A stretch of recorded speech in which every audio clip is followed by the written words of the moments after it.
নমস্কার, Bengali classics by Supriya চ্যানেলের এই বিশেষ অডিও বুক সিরিজে আমি সুপ্রিয়া শোনাতে চলেছি বিশ্বকবি রবীন্দ্রনাথ ঠাকুরের অমর সৃষ্টি গল্পগুচ্ছ। রবীন্দ্রনাথের প্রতিটি গল্পই যেন এক একটি জীবন্ত চিত্র, যেখানে মন, সমাজ, ভালোবাসা, বিচ্ছেদ, জীবন ও মৃত্যু সব কিছুর এক অপূর্ব ছোঁয়া মেলে। এই গল্পগুলো কেবল সাহিত্য নয়, এগুলি অনুভব, চিন্তা ও চেতনার এক গভীর যাত্রা। আসুন কণ্ঠের মাধ্যমে রবীন্দ্র সাহিত্যের মাধুর্যকে অনুভব করি এবং ডুবে যাই বাংলা সাহিত্যের সোনালী অধ্যায়ে। যদি ভালো লাগে চ্যানেলটি সাবস্ক্রাইব করে দেবেন আর কমেন্টে জানাবেন আপনার মতামত আর অনুভব। চলুন শুরু করি আজকের গল্প, তারাপ্রসন্নের কীর্তি। লেখক জাতির প্রকৃতি অনুসারে তারাপ্রসন্ন কিছু লাজুক এবং মুখচোরা ছিলেন। লোকের কাছে বাহির হইতে গেলে তাহার সর্বনাশ উপস্থিত হইত। ঘরে বসিয়া কলম চালাইয়া তাহার দৃষ্টিশক্তি ক্ষীণ, পিঠ একটু কুঁজা, সংসারের অভিজ্ঞতা অতি অল্প। লৌকিকতার বাঁধি বোল সকল সহজে তাহার মুখে আসিত না। এই জন্য গৃহদুর্গের বাহিরে তিনি আপনাকে কিছুতেই নিরাপদ মনে করিতেন না। লোকেও তাহাকে একটা উজবুক রকমের মনে করিত এবং লোকেরও দোষ দেওয়া যায় না। মনে করো, প্রথম পরিচয়ে একটি পরম ভদ্রলোক উচ্ছ্বসিত কণ্ঠে তারাপ্রসন্নকে বলিলেন, মহাশয়ের সহিত সাক্ষাৎ হয়ে যে কি পর্যন্ত আনন্দ লাভ করা গেল তা এক মুখে বলতে পারি নে। তারাপ্রসন্ন নিরুত্তর হইয়া নিজের দক্ষিণ করতল বিশেষ মনোযোগপূর্বক নিরীক্ষণ করিতে লাগিলেন। হঠাৎ সে নীরবতার অর্থ এইরূপ মনে হয়, তা তোমার আনন্দ হয়েছে সেটা খুব সম্ভব বটে, কিন্তু আমার যে আনন্দ হয়েছে এমন মিথ্যা কথাটা কি করে মুখে উচ্চারণ করব তাই ভাবছি।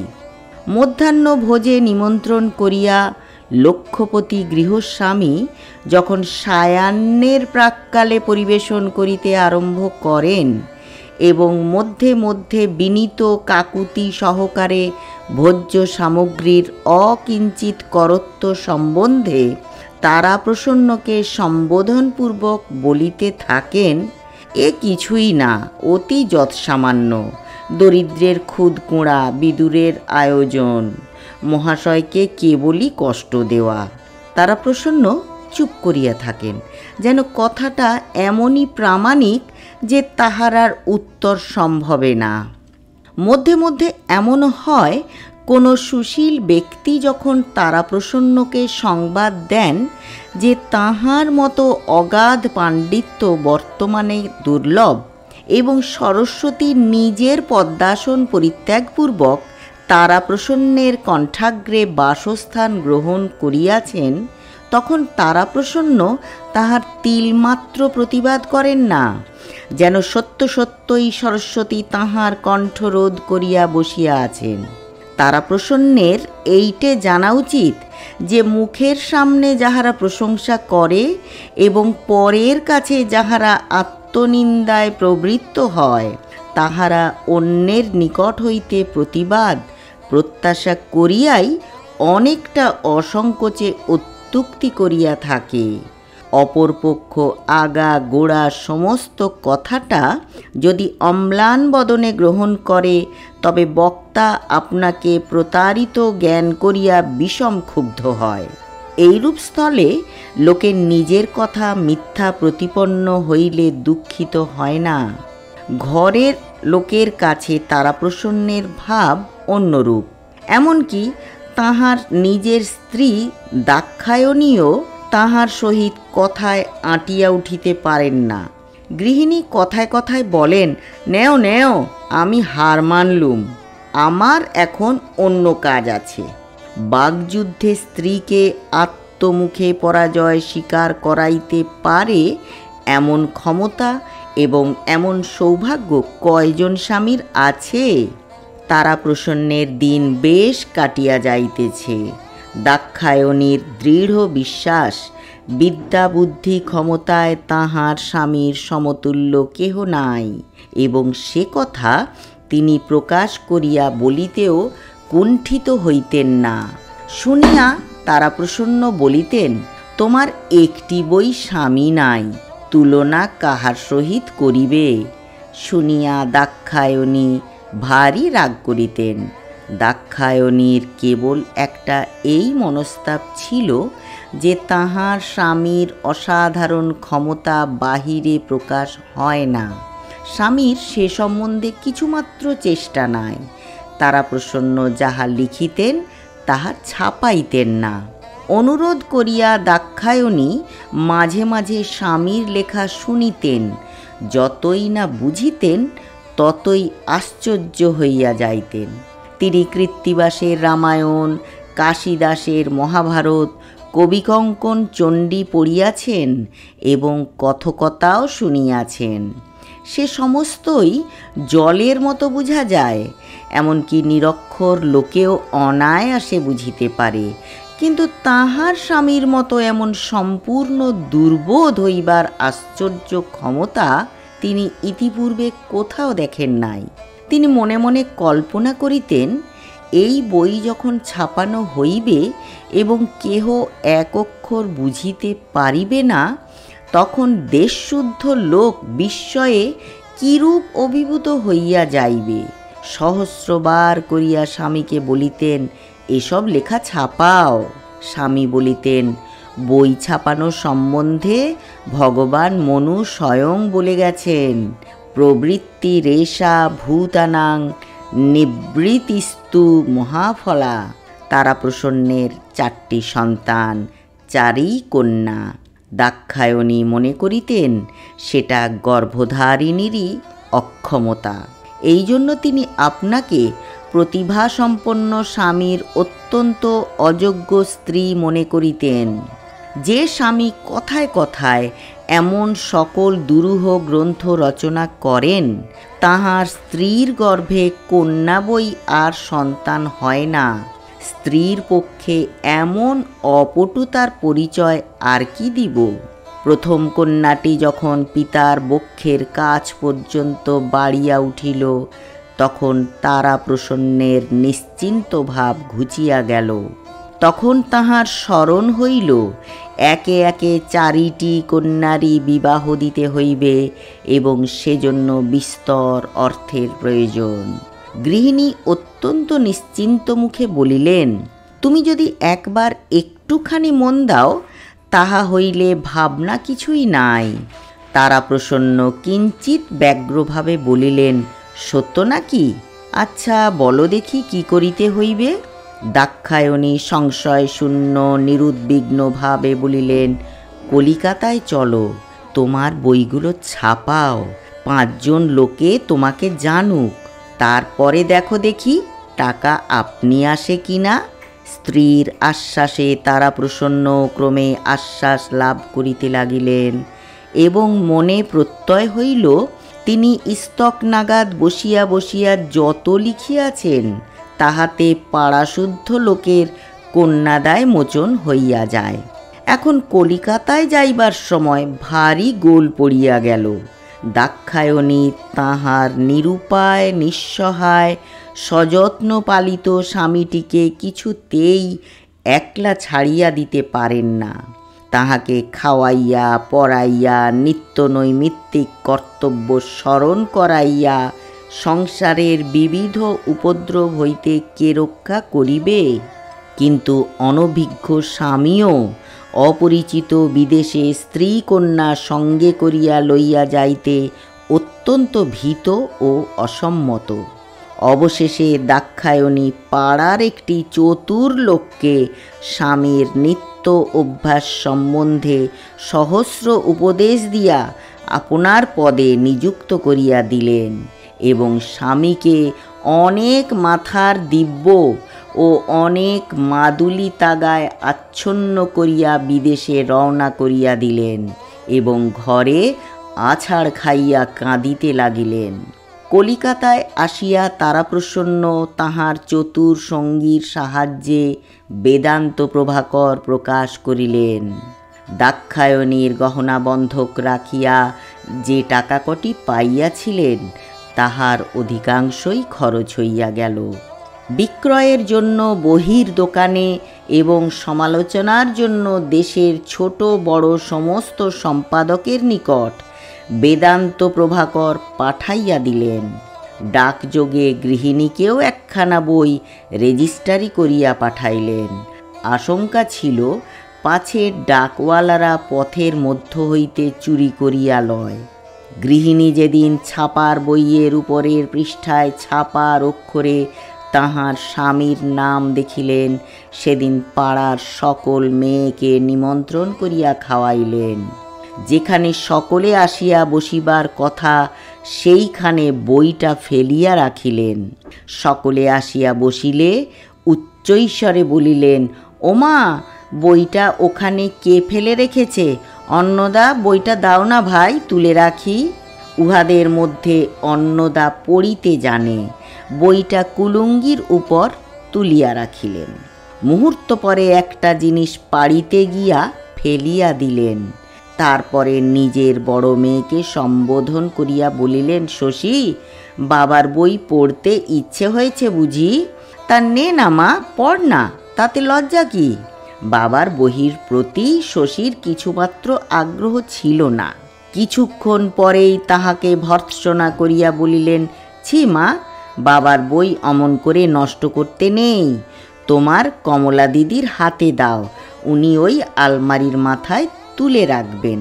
বহির যদি কিছুমাত্র চেতনা থাকিত, তাহা হইলে সেই একদিনের উৎপীড়নে বেদান্তের প্রাণান্ত পরিচ্ছেদ হইত।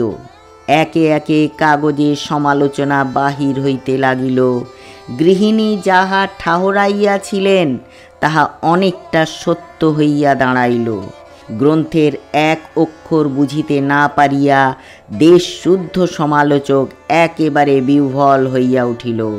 সকলেই এক বাক্যে কহিল, এমন সারবান গ্রন্থ ইতিপূর্বে প্রকাশিত হয় নাই। যে সকল সমালোচক রেনল্ডসের লন্ডন রহস্যের বাংলা অনুবাদ ছাড়া আর কোনো বই স্পর্শ করিতে পারে না, তাহারা অত্যন্ত উৎসাহের সহিত লিখিল, দেশের ঝুড়ি ঝুড়ি নাটক নভেলের পরিবর্তে যদি এমন দুই একখানি গ্রন্থ মধ্যে মধ্যে বাহির হয়, তবে বঙ্গ সাহিত্য বাস্তবিকই পাঠ্য হয়। যে ব্যক্তি পুরুষানুক্রমে বেদান্তের নাম কখনো শুনে নাই, সেই কেবল লিখিল, তারাপ্রসন্ন বাবুর সহিত সকল স্থানে আমাদের মতের মিল হয় নাই। স্থানাভাববশত এ স্থলে তাহার উল্লেখ করিলাম না, কিন্তু মোটের উপরে গ্রন্থকারের সহিত আমাদের মতের অনেক ঐক্যই লক্ষিত হয়।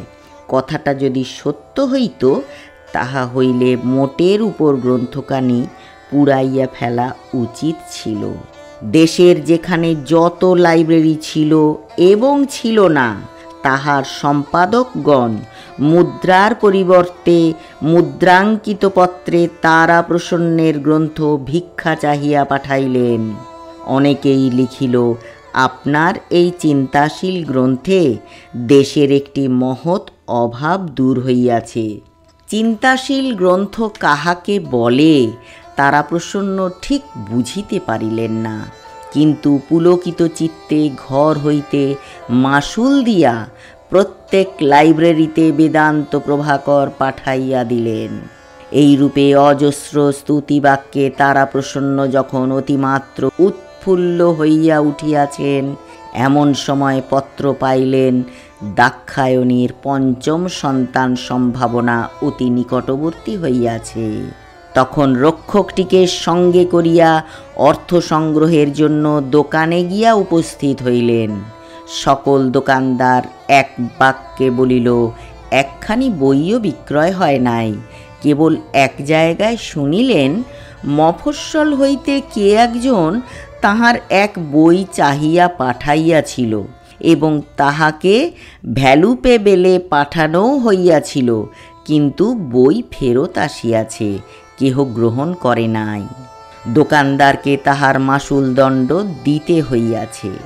এই জন্য সে বিষম আক্রোশে গ্রন্থকারের সমস্ত বহি তখনই তাহাকে প্রত্যর্পণ করিতে উদ্যত হইল। গ্রন্থকার বাসায় ফিরিয়া আসিয়া অনেক ভাবিলেন, কিন্তু কিছুই বুঝিয়া উঠিতে পারিলেন না। তাহার চিন্তাশীল গ্রন্থ সম্বন্ধে যতই চিন্তা করিলেন, ততই অধিকতর উদ্বিগ্ন হইয়া উঠিতে লাগিলেন।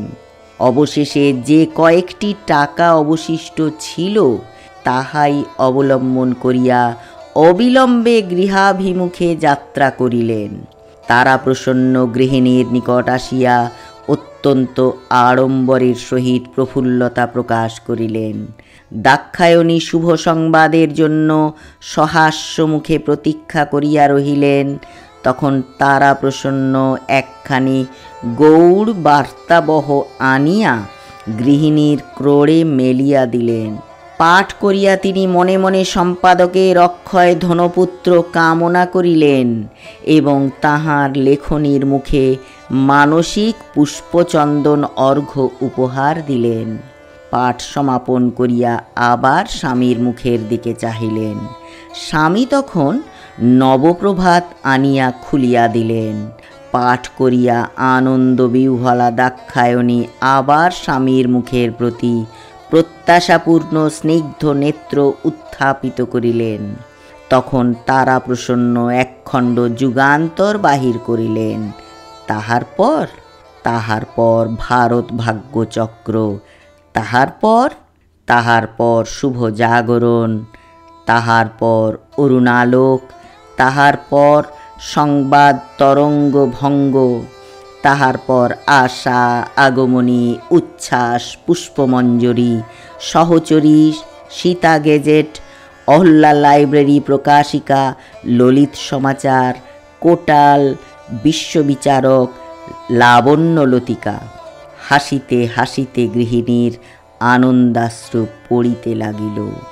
চোখ মুছিয়া আর একবার স্বামীর কীর্তি রশ্মি সমুজ্জ্বল মুখের দিকে চাহিলেন। স্বামী বলিলেন, এখনো অনেক কাগজ বাকি আছে। দাক্ষায়ণী বলিলেন, সে বিকালে দেখিব, এখন অন্য খবর কি বলো। তারাপ্রসন্ন বলিলেন, এবার কলিকাতায় গিয়া শুনিয়া আসিলাম, লাট সাহেবের মেম একখানা বই বাহির করিয়াছে, কিন্তু তাহাতে বেদান্ত প্রভাকরের কোনো উল্লেখ করে নাই। দাক্ষায়ণী বলিলেন, আহা, ওসব কথা নয়, আর কি আনলে বলো না। তারাপ্রসন্ন বলিলেন, কতকগুলো চিঠি আছে। তখন দাক্ষায়ণী স্পষ্ট করিয়া বলিলেন, কত টাকা আনলে। তারাপ্রসন্ন বলিলেন, বিধুভূষণের কাছে 5 টাকা হাওলাত করে এনেছি। অবশেষে দাক্ষায়ণী যখন সমস্ত বৃত্তান্ত শুনিলেন, তখন পৃথিবীর সাধুতা সম্বন্ধে তাহার সমস্ত বিশ্বাস বিপর্যস্ত হইয়া গেল। নিশ্চয় দোকানদারেরা তাহার স্বামীকে ঠকাইয়াছে এবং বাংলাদেশের সমস্ত ক্রেতা ষড়যন্ত্র করিয়া দোকানদারদের ঠকাইয়াছে। অবশেষে সহসা মনে হইল, যাহাকে নিজের প্রতিনিধি করিয়া স্বামীর সহিত পাঠাইয়াছিলেন, সেই বিধুভূষণ দোকানদারদের সহিত তলে তলে যোগ দিয়াছে এবং যত বেলা যাইতে লাগিল ততই তিনি পরিষ্কার বুঝিতে পারিলেন, ও পাড়ার বিশ্বম্ভর চাটুজ্যে তাহার স্বামীর পরম শত্রু নিশ্চয়ই এ সমস্ত তাহারই চক্রান্তে ঘটিয়াছে। তাই বটে, যেদিন তাহার স্বামী কলিকাতায় যাত্রা করেন, তাহার 2 দিন পরেই বিশ্বম্ভরকে বটতলায় দাঁড়াইয়া কানাইপালের সহিত কথা কহিতে দেখা গিয়াছিল। কিন্তু বিশ্বম্ভর মাঝে মাঝে প্রায়ই কানাইপালের সহিত কথাবার্তা কয় নাকি, এই জন্য তখন কিছু মনে হয় নাই, এখন সমস্ত জলের মতো বুঝা যাইতেছে।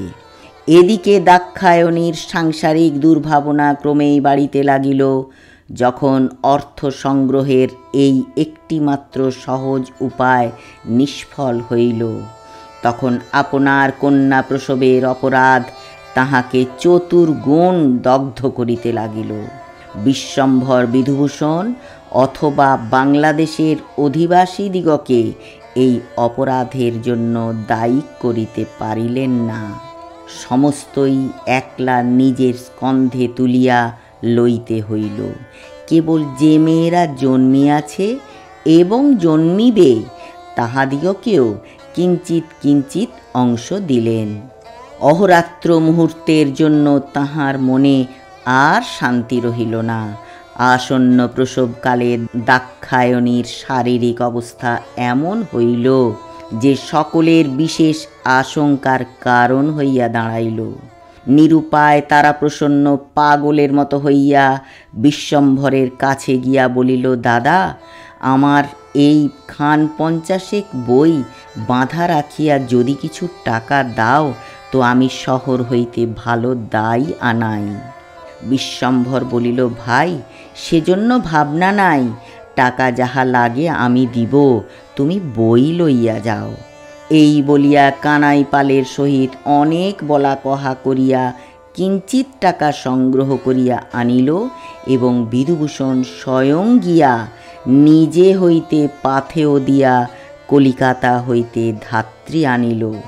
দাক্ষায়ণী কি মনে করিয়া স্বামীকে ঘরে ডাকাইয়া আনিলেন এবং মাথার দিব্য দিয়া বলিলেন, যখনই তোমার সেই বেদনার উপক্রম হইবে স্বপ্নলব্ধ ঔষধটা খাইতে ভুলিও না, আর সেই সন্ন্যাসীর মাদুলিটা কখনোই খুলিয়া রাখিও না।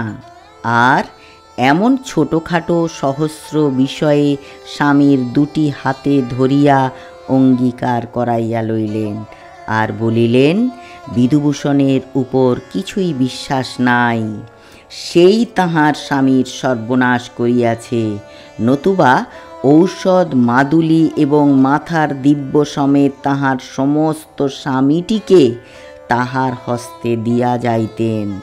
তারপরে মহাদেবের মতো তাহার বিশ্বাসপ্রবণ ভোলানাথ স্বামীটিকে পৃথিবীর নির্মম কুটিল বুদ্ধি চক্রান্তকারীদের সম্বন্ধে বারবার সতর্ক করিয়া দিলেন। অবশেষে চুপি চুপি বলিলেন, দেখো, আমার যে মেয়েটি হইবে সে যদি বাঁচে তাহার নাম রাখিও বেদান্ত প্রভা। তারপরে তাহাকে শুধু প্রভা বলিয়া ডাকিলেই চলিবে। এই বলিয়া স্বামীর পায়ের ধুলা মাথায় লইলেন, মনে মনে কহিলেন, কেবল কন্যা জন্ম দিবার জন্যই স্বামীর ঘরে আসিয়াছিলাম, এবার বোধহয় সে আপদ ঘুচিল। ধাত্রী যখন বলিল, মা, একবার দেখো মেয়েটি কি সুন্দর হয়েছে, মা একবার চাহিয়া নেত্র নিমীলন করিলেন, মৃদুস্বরে বলিলেন, বেদান্ত প্রভা।